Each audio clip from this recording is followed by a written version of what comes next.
हाँ भाई, अब हम कुछ डायमेंशनल फार्मूले और डिस्कस करेंगे और इसके बाद डायमेंशनल फार्मूले ख़त्म, फिर उनका हम यूज बताएंगे। ठीक है, तो ये हमारा डायमेंशनल फार्मूला है इलेक्ट्रिक कैपेसिटेंस के लिए। ठीक, अब इलेक्ट्रिक कैपेसिटेंस का फार्मूला होता है C equal to Q upon V, where Q is charge and V is potential difference। तो अब यहाँ पर जो Q है इसका डायमेंशनल फार्मूला होता है AT और V है पोटेंशियल डिफरेंस। कभी कभी ऐसा भी होता है कि हमें पोटेंशियल डिफरेंस का फार्मूला नहीं याद है, ठीक है, क्योंकि बहुत सारे फार्मूले होते हैं तो नहीं याद रहते। तो हमें क्या करना होगा कि इस पोटेंशियल डिफरेंस का डायमेंशनल फार्मूला अलग से निकाल लेंगे। तो उसके लिए V इक्वल टू, ये V का फार्मूला ये होता है W अपॉन Q। अब W है वर्क डन, तो W वर्क डन है और ये बेसिक इतना तो याद होना चाहिए कि वर्क डन का क्या होता है, फोर्स का क्या होता है, एक्सेलरेशन का क्या होता है। तो वर्क डन का होता है mL2 T-2 अपॉन Q की जगह पर क्या होगा AT। और अगर हम इसको आगे कैलकुलेट करें, ऊपर ले जाएंगे AT को, तो ये बन जाएगा mL2 T-3 और A-1। तो ये तुम्हारा इस तरह से निकल आएगा और इसको उठा करके हम यहाँ पर रख देंगे। तो ये तुम्हारा बना mL2 T-3 और A-1 इस तरह से। ठीक, तो अब हम इसको आगे कैलकुलेट कर लें। इस m को क्या करोगे, ऊपर ले जाओगे, तो ये है ऊपर ले गए तो m की पावर -1, ठीक है, और l की पावर 2 को ऊपर ले जाओगे तो l की पावर -2, t की पावर -3 को ऊपर ले जाओगे तो t की पावर +3 हो जाएगा, और t एक पहले से रखा हुआ है तो t की पावर हो गया 4, और a की पावर 1 ऊपर ले जाओगे तो a की पावर +1 हो जाएगा, एक a पहले से रखा है तो ये हो गया a की पावर 2। इस तरह से आपका इलेक्ट्रिक कैपेसिटेंस का ये डायमेंशनल फार्मूला हमने फाइनली फाइंड कर लिया। ठीक है, और इसके बाद जो अगला डायमेंशनल फार्मूला है वो है हमारा इलेक्ट्रोमोटिव फोर्स।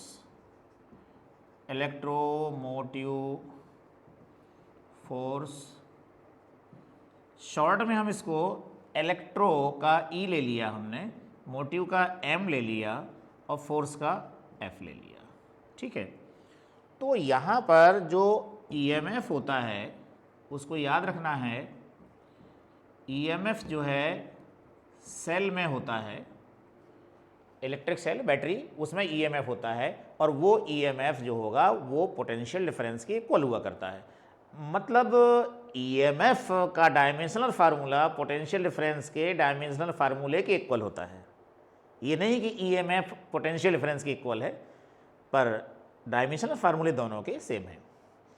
तो EMF का डायमेंशनल फार्मूला होगा जो पोटेंशियल डिफरेंस का है, मैंने शॉर्ट में इसको लिख दिया PD, पोटेंशियल डिफरेंस।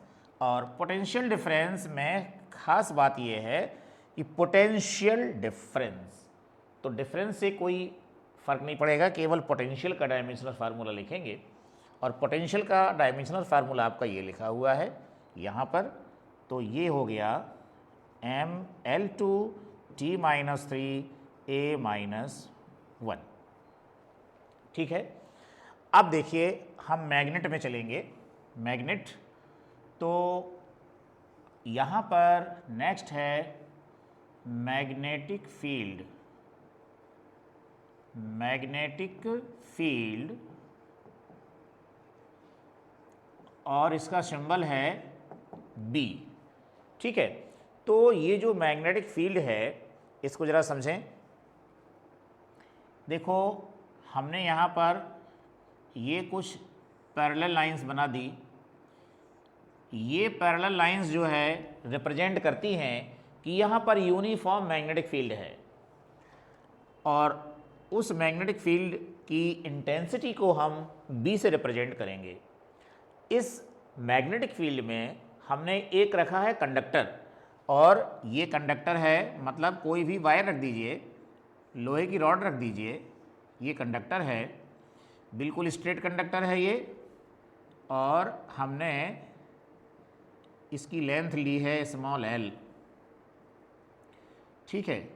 इसमें करंट बह रहा है, इलेक्ट्रिक करंट, और ये इलेक्ट्रिक करंट है I। ये जो कंडक्टर है इसकी लेंथ और मैग्नेटिक फील्ड के बीच में ये एंगल है थीटा। तो भाई जब हम करंट कैरिंग कंडक्टर रखते हैं मैग्नेटिक फील्ड में तो इस पर फोर्स लगने लगता है, और ये फोर्स का फार्मूला होता है F equal to I L B sine theta. I क्या है? Current in the conductor, L length है कंडक्टर की, और बी है मैग्नेटिक फील्ड। अब इसमें हमको डायमेंशनल फार्मूला किसका चाहिए? बी का चाहिए। देयरफॉर बी इक्वल टू हो जाएगा F upon I L sine theta. अब यहाँ पर एफ का डायमेंशनल फार्मूला लिखो। एफ का क्या होता है? M L T minus two. याद रखना चाहिए, ये बिल्कुल बेसिक है। एफ का डायमेंशनल फार्मूला जरूर याद होना चाहिए। आई इलेक्ट्रिक करंट ए होता है, एल लेंथ है एल होगा, और sine theta, cos theta, tan theta ये सभी डायमेंशन लेस होते हैं, इनका डायमेंशनल फार्मूला नहीं होता। तो ये जो है एल की पावर 0।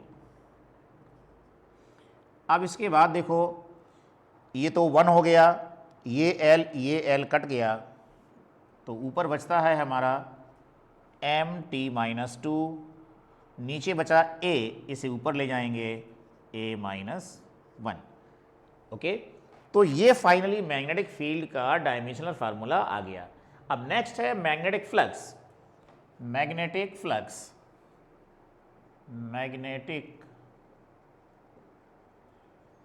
मैग्नेटिक फ्लक्स देखो ध्यान से, फ्लक्स का सिंबल है फाई और मैग्नेटिक है, और अभी देखो मैग्नेटिक फील्ड को हमने किससे रिप्रेजेंट किया? बी से, तो सफिक्स में यहाँ पर बी लिख देंगे, फाई बी, और इसका फार्मूला होता है phi B equal to B A cos theta.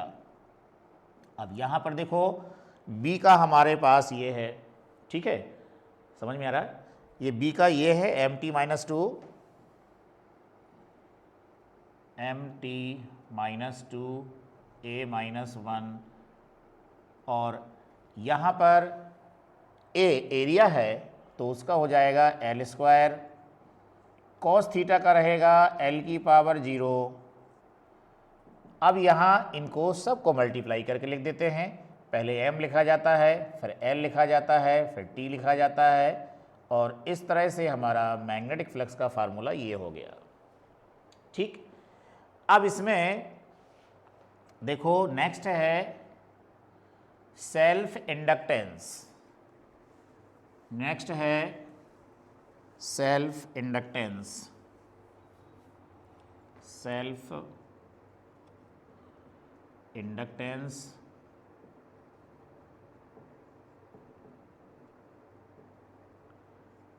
इसका सिंबल होता है L।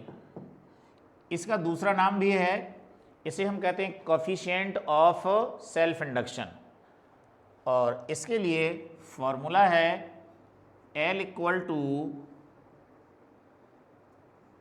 N phi B upon I. अब आप कहोगे ये n क्या है, फाई बी क्या है? तो हमारे पास एक कॉइल है। कॉइल को तुम यूँ समझ सकते हो कि जैसे कोई स्प्रिंग है, और उस कॉइल को हमने किसी मैग्नेटिक फील्ड में रख दिया। मैग्नेटिक फील्ड जैसे ये था, जब मैग्नेटिक फील्ड में रख दिया तो मैग्नेटिक फील्ड लाइंस इस कॉइल के अंदर से भी पास होंगी और बाहर तो है ही, तो जो अंदर से पास होती हैं मैग्नेटिक फील्ड लाइंस वो फ्लक्स है, उसे हम मैग्नेटिक फ्लक्स कहते हैं। और इसमें देखो स्प्रिंग है तो एक टर्न ये है, फिर एक टर्न ये है, फिर एक टर्न ये है, फिर एक टर्न ये है, इन्हें हम बोलते हैं नंबर ऑफ टर्न्स। और नंबर ऑफ टर्न्स को किससे रिप्रेजेंट करते हैं? एन से। और इसमें करंट बहेगा और उस करंट को किससे रिप्रेजेंट करेंगे? आई से। ठीक है, तो यहाँ पर हालांकि इसका पूरा अलग से टॉपिक होगा, वहाँ डिटेल से समझाएंगे, फिलहाल काम जितने में चल जाए उतना ही पढ़ना है। तो N phi B upon I, और एन क्या बताया था मैंने? एन क्या है? मैंने बताया था एन है नंबर ऑफ टर्न्स। तो नंबर का तो कोई डायमेंशनल फार्मूला नहीं होता, तो आप एन को छोड़ देंगे। और फाई बी है आपका मैग्नेटिक फ्लक्स, और मैग्नेटिक फ्लक्स जो है इसका ये रखा हुआ है आपके सामने, M L square T minus two A minus one. तो M L square T minus two A minus one, ठीक है। अब इसमें ध्यान देना, आई इलेक्ट्रिक करंट है तो ये ए हो जाएगा, और इसको ऊपर ले गए तो ये बन जाएगा M L square T minus two A minus to.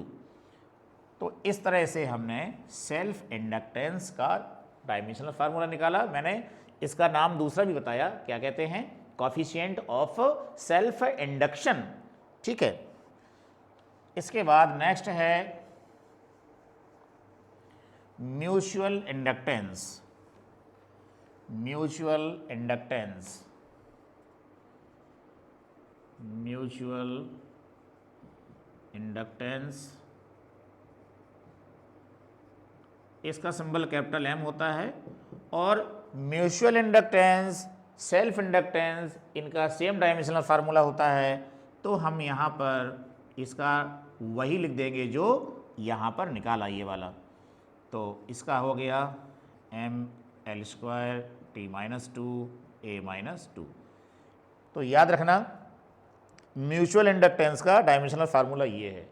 और एक बात ध्यान देना, इस एम और इस एम को काटना नहीं, ये जो एम है ये मास है और ये क्या है? Mutual inductance. हालांकि सिंबल सेम है पर इसे कैंसिल नहीं करेंगे। ठीक, तो यहाँ पर अब आगे बढ़ते हैं हम, और अब अगला है time constant. Time constant of CR circuit. Okay, और इसका सिंबल होता है टाउ। क्या सिंबल है इसका? टाउ। देखो CR सर्किट किसे कहते हैं? एक ऐसा सर्किट जिसमें कैपेसिटर जुड़ा हो और रेजिस्टेंस जुड़ा हो, उसे हम CR सर्किट कहेंगे। और उसके टाइम कांस्टेंट का फार्मूला होता है टाउ इक्वल टू CR। ठीक, अब अगर हम टाइम कांस्टेंट का डायमेंशनल फार्मूला निकालना चाहते हैं तो C का डायमेंशनल फार्मूला लिखना पड़ेगा, यानी इलेक्ट्रिक कैपेसिटेंस का, और R मतलब रेजिस्टेंस का डायमेंशनल फार्मूला लिखना पड़ेगा। तो अगर हम ऐसा करते हैं तो टाइम कांस्टेंट का डायमेंशनल फार्मूला मिल जाएगा। लेकिन time constant is a time, it's dimensional formula should be equal to time. तो ये हमें C और R का डायमेंशनल फार्मूला लिखेंगे तो टाइम कांस्टेंट का डायमेंशनल फार्मूला आ जाएगा। लेकिन हम इनके बिना लिखे भी इसका डायमेंशनल फार्मूला क्या लिख देंगे? T लिख देंगे। ठीक, क्यों T लिख देंगे? क्योंकि अभी मैंने बताया कि टाइम कांस्टेंट है ये, तो इसका डायमेंशनल फार्मूला और टाइम के इक्वल आएगा, तो हमने सीधा टाइम लिख दिया। इसमें हमें C और R का अलग अलग डायमेंशनल फार्मूला लिखने की ज़रूरत नहीं है। अगर हम C का डायमेंशनल फार्मूला लिखें और R का डायमेंशनल फार्मूला लिखें तो भी लास्ट में कैलकुलेट होके इतना ही आएगा। ठीक है, इसी तरह से time constant of LR circuit,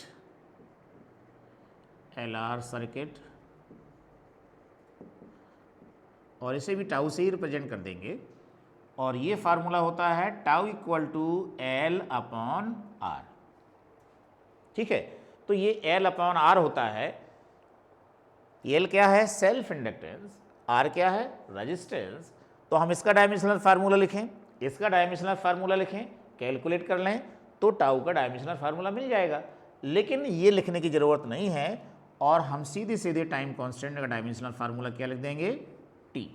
तो याद रखेंगे, कभी कभी वो टाइम कांस्टेंट नहीं पूछता है एग्जाम में, वो कहता है सी आर का डायमेंशनल फार्मूला क्या होगा, तो आपको याद होना चाहिए कि टाइम कांस्टेंट के इक्वल होता है। इसी तरह से ये भी पूछ सकता है कि एल अपॉन आर का डायमेंशनल फार्मूला क्या होगा, तो एल अपॉन आर का डायमेंशनल फार्मूला क्या है? टाइम कांस्टेंट के इक्वल, तो टी हो जाएगा। तो इस तरह से याद रखें। अब आगे हम इसमें बताने जा रहे हैं permeability of free space, permeability of free space, permeability of free space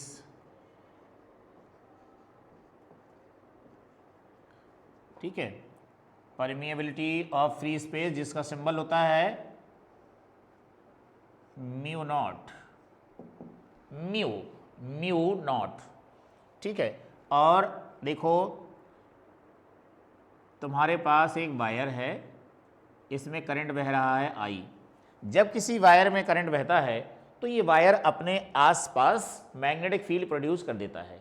ये लॉन्ग वायर है, तो उस मैग्नेटिक फील्ड का फार्मूला होता है B equal to mu naught upon 2 pi into I upon R, ठीक है। तो ये जो है इस फार्मूले से आप निकाल सकते हैं। अब किसका डायमेंशनल फार्मूला चाहिए आपको? म्यू नॉट का। तो यहाँ पर हम एक स्टेटमेंट लिखेंगे और फिर ये फार्मूला लिख लेंगे। ये क्या था? Magnetic field, magnetic field produced by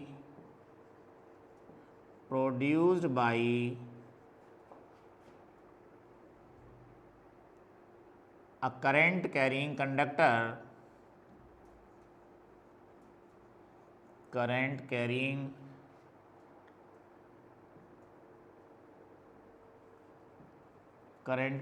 conductor, और ये कंडक्टर कैसा है? लॉन्ग कंडक्टर है। तो इसने जो मैग्नेटिक फील्ड प्रोड्यूस किया उसका फार्मूला मैंने बताया था भी, mu naught upon 2 pi into I upon R. अब हमको किसका डायमेंशनल फार्मूला चाहिए? म्यू नॉट का। तो एक काम करते हैं, म्यू नॉट को सेपरेट कर लेते हैं। इसका क्रॉस मल्टीप्लाई करोगे तो b into 2 pi R equal to mu naught. अब बस b का रख देते हैं कि b का क्या होता है। तो अभी अभी आपने देखा था, मैंने बताया था कि b का कैसे निकालते हैं। f equal to I L B sine theta. अब b का निकालते हैं तो b इक्वल टू क्या बन जाएगा? f upon I L sine theta. f का होता है M L T minus 2 upon I का a और l का l साइन थीटा का कुछ नहीं। अब ये l कैंसिल हो गया तो ये तुम्हारा b का कितना आएगा? b का आ गया एम टी माइनस 2 और a माइनस 1।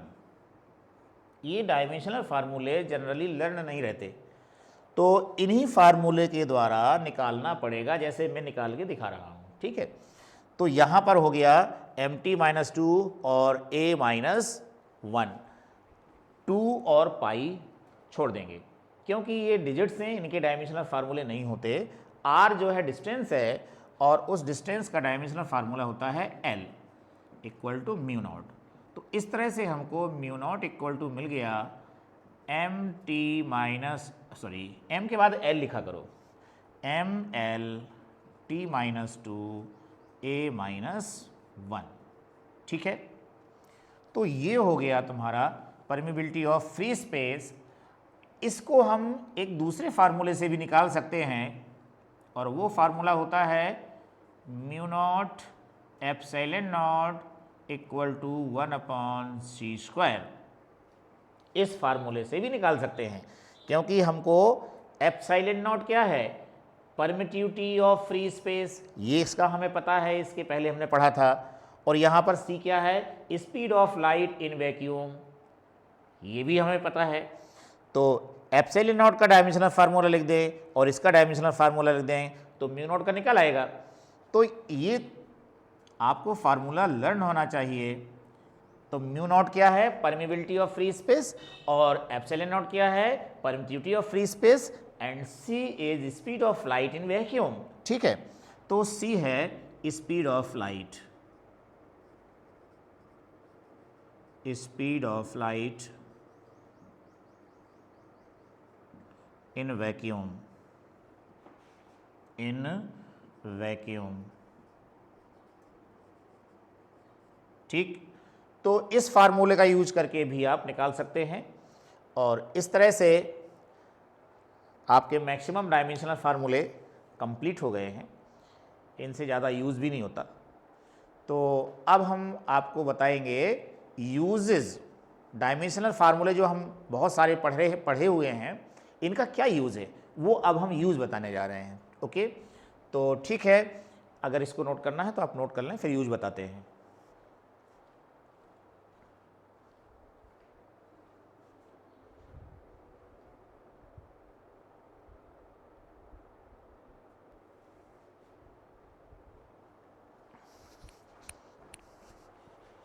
तो फिर ठीक है, अब देखते हैं कि इसका यूज़ क्या है। फर्स्ट यूज़ बता रहे हैं, तो सबसे पहले है to write unit of a physical quantity. अब देखो कैसे राइट करेंगे, एग्जाम्पल बताता हूँ मैं।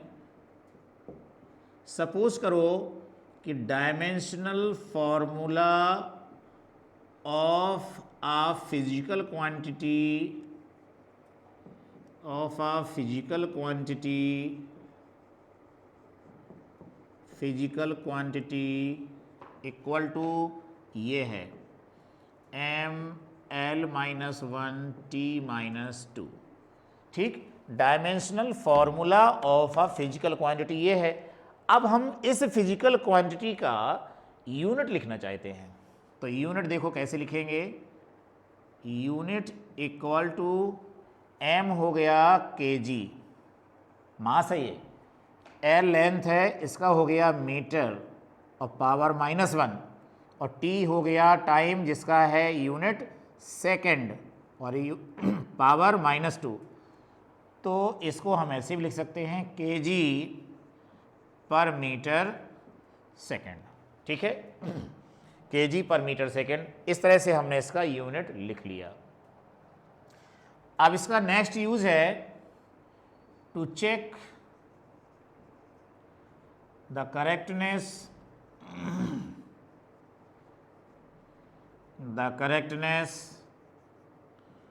ऑफ एन इक्वेशन, ये यूज है। नेक्स्ट वाला देखो, कोई इक्वेशन आपको दिया होगा और ये पूछा जाएगा कि ये करेक्ट है या नहीं, तो आपको क्या करना है, LHS का डायमेंशनल फार्मूला लिखना है, RHS का डायमेंशनल फार्मूला लिखना है, और फिर देखना है कि दोनों सेम हैं या नहीं। तो LHS का डायमेंशनल फार्मूला और RHS का डायमेंशनल फार्मूला अगर सेम आ जाएगा तो वो करेक्ट होगा।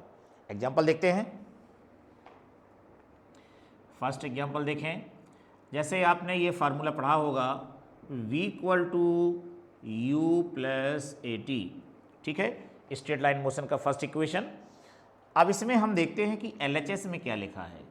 LHS में लिखा हुआ है v, और v क्या होता है, ये v होता है फाइनल स्पीड, फाइनल वेलोसिटी भी तुम लोग कहते हो, तो फाइनल वेलोसिटी है ये। ठीक है, और अब इसका हम डायमेंशनल फार्मूला लिखेंगे, डायमेंशनल फार्मूला।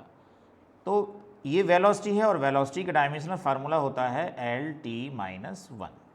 ठीक, अब इसके बाद हम इसका RHS लिखेंगे।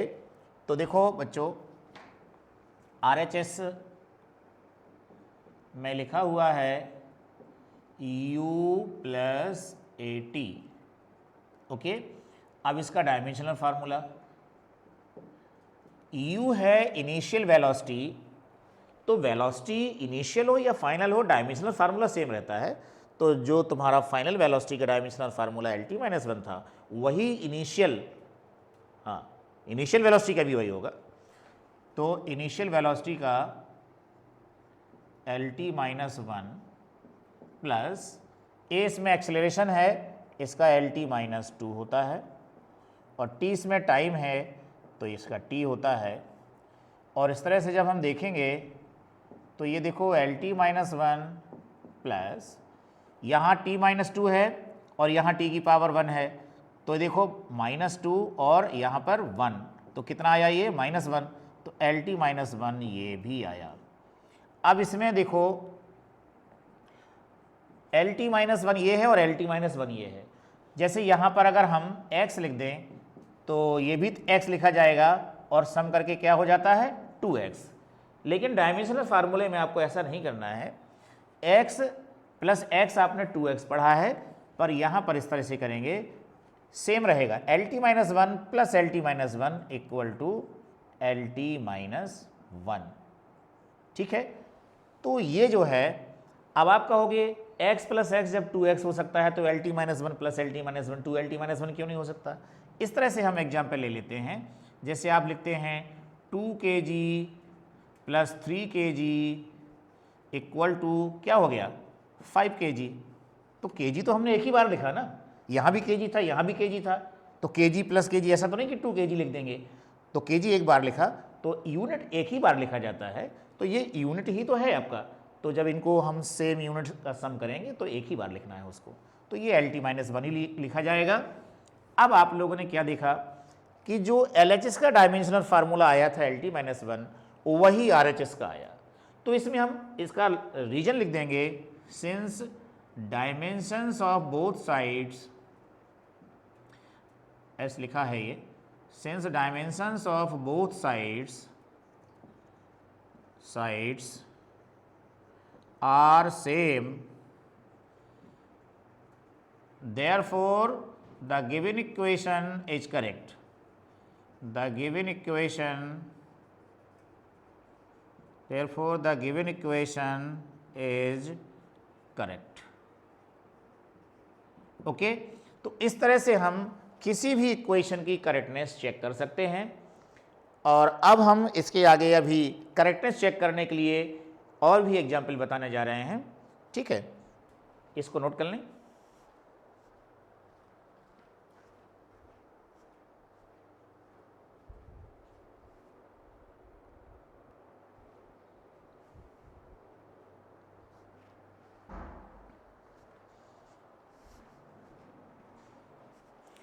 अच्छा भाई, अब आप लोग देखोगे ये जो एग्जाम्पल है, हम इसमें करेक्टनेस चेक करेंगे इक्वेशन की। एक वायर है हमारे पास, frequency of a stretched wire, stretched wire का मतलब खिंचा हुआ wire, in first mode is given by n equal to 1/2L √T/μ। आप सिर्फ इतना याद रखिए अभी कि एक वायर है जो खिंचा हुआ है, जैसे हम दो क्लैंप के बीच में, दो खूंटियों के बीच में वायर को क्लैंप कर देते हैं तो तन जाता है, और फिर अगर हम उसको बीच में खींच करके थोड़ा सा छोड़ दें तो वो वाइब्रेट करने लगता है। तो उस वाइब्रेशन की फ्रीक्वेंसी फर्स्ट मोड में ये गिवन है, यहाँ पर n तो फ्रीक्वेंसी ही है, L क्या है लेंथ ऑफ वायर, T क्या है टेंशन इन द वायर, और म्यू क्या है मास पर यूनिट लेंथ। अब हमको ये बताना है कि ये जो इक्वेशन गिवन है फ्रीक्वेंसी निकालने वाला, ये करेक्ट है या नहीं है, ये निकालना है हमको। तो मैंने बताया था कि आप LHS का डायमेंशनल फार्मूला लिखो, RHS का डायमेंशनल फार्मूला लिखो, और अगर दोनों इक्वल हैं तो ठीक है, करेक्ट हो जाएगा। तो वही हम करने जा रहे हैं। तो देखिए यहाँ पर LHS पे लिखा हुआ है n, और इसका डायमेंशनल फार्मूला फ्रीक्वेंसी का होता है T-1, ओके। अब RHS में लिखा है 1/2L √T/μ। याद रखिएगा ये जो टेंशन इन द वायर है ये एक तरह का फोर्स होता है। तो ये जो है फोर्स होता है एक तरह का। अब इसमें हम डायमेंशनल फार्मूला लिखें। तो देखो डायमेंशनल फार्मूला जब लिखेंगे तो बच्चों ध्यान दो, 1 तो ज्यों का त्यों रहेगा, 2 छोड़ देना, डिजिट है, L लेंथ है तो इसका L हो जाएगा 1/L √T, अभी बताया फोर्स है तो MLT-2, ये MLT-2 हो जाएगा अपॉन म्यू मास पर यूनिट लेंथ, यानी मास अपॉन लेंथ है ये। म्यू क्या है? मास पर यूनिट लेंथ, मतलब मास अपॉन लेंथ है ये। तो m इसका हो जाएगा डायमेंशनल फार्मूला, L इसका हो जाएगा, L ऊपर ले जाएंगे तो ml-1। तो इस तरह से हम यहां पर लिखेंगे ml-1। अब इसके बाद देखिए ध्यान से, mm तो कैंसिल हो गया, L-1 ऊपर जाएगा तो प्लस में हो जाएगा, तो L पहले से है और एक L और जा रहा है तो L⁻², T⁻², इस तरह से ये हो जाएगा।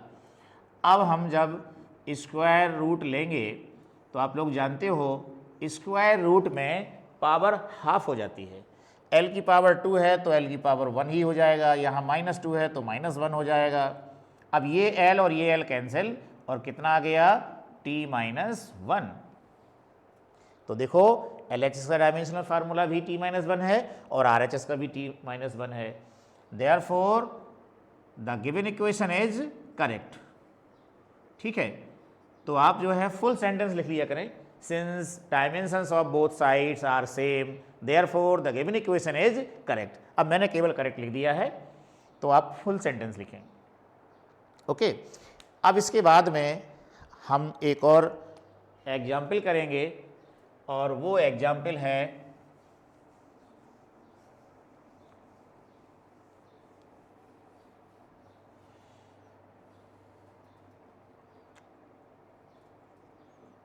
Example 3।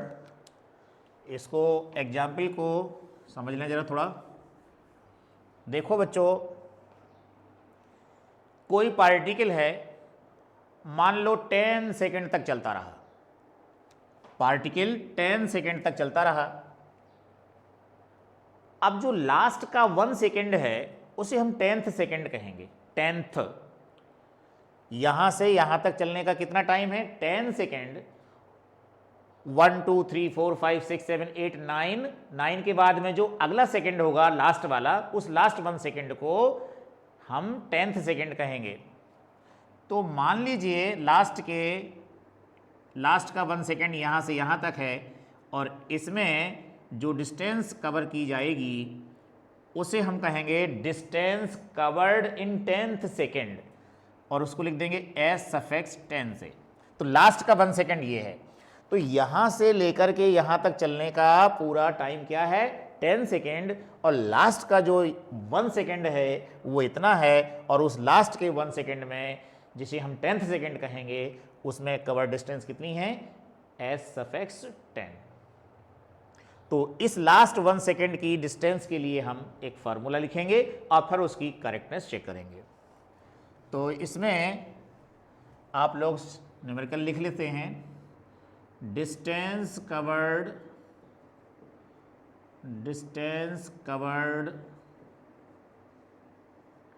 Bye a particle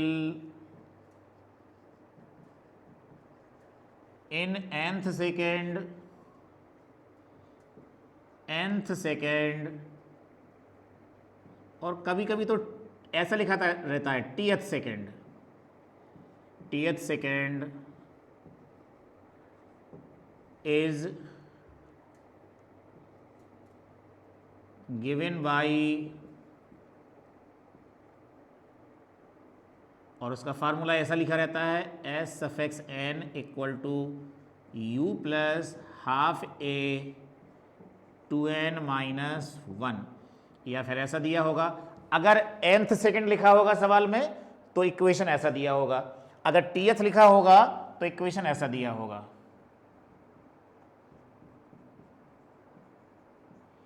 to T minus one. ठीक है, अब हम इसकी करेक्टनेस चेक करेंगे। Check the correctness, check the correctness. Okay, अब इसको हम सॉल्व करते हैं। देखो बच्चों, LHS में क्या लिखा है यहाँ पर, एस सफिक्स एन, और ये क्या है, एस एन क्या है, ये distance covered in nth second, in nth second. Okay, nth second किसे कहेंगे, लास्ट का 1 सेकेंड, जैसे हमने अभी 10 सेकेंड का एग्जाम्पल दिया था। तो distance covered in last 1 second. Okay, और बच्चों आप लोग जानते हो डिस्टेंस कवर्ड इन 1 सेकेंड को स्पीड कहते हैं। ठीक है, तो ये हमारा स्पीड के इक्वल हो गया, और स्पीड का जो डायमेंशनल फार्मूला है उसे हम लिखेंगे LT माइनस 1। ठीक है, तो डिस्टेंस कवर्ड इन 1 सेकेंड को कहते हैं क्या, स्पीड। तो और स्पीड का डायमेंशनल फार्मूला क्या है, LT माइनस 1। अब देखते हैं RHS। तो RHS में लिखा हुआ है U प्लस हाफ A और 2n माइनस 1। U है इनिशियल स्पीड, तो LT माइनस 1 हो जाएगा, प्लस 1/2 को आप छोड़ दें, डिजिट है ये, और A एक्सेलरेशन है तो LT माइनस 2 हो जाएगा। 2 डिजिट है, छोड़ दीजिए। n क्या है, टाइम, क्योंकि अभी हमने बोला ना nth सेकेंड, सेकेंड यानी टाइम है ये, n जरूर लिखा है लेकिन टाइम है ये, तो टाइम का हो जाएगा t, और ये 1 भी छोड़ दीजिए। यहाँ पर हमको मिला LT माइनस 1 प्लस, देखो यहाँ t माइनस 2 है और मल्टीप्लाई हो रहा है t का, तो LT माइनस 1 ये भी हो गया, क्योंकि यहाँ पर माइनस 2 और इसकी पावर t की कितनी है, प्लस 1, तो ये माइनस 1 आएगा यहाँ पर। और अब ये LT minus 1 plus LT minus 1 को क्या लिखा जाएगा, केवल LT माइनस 1। तो बताइए, दोनों साइड के डायमेंशनल फार्मूले सेम आ गए ना।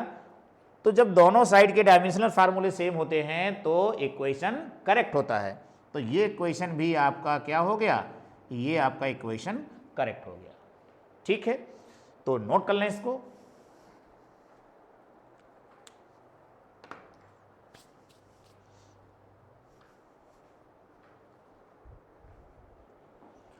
नोट कर लिया।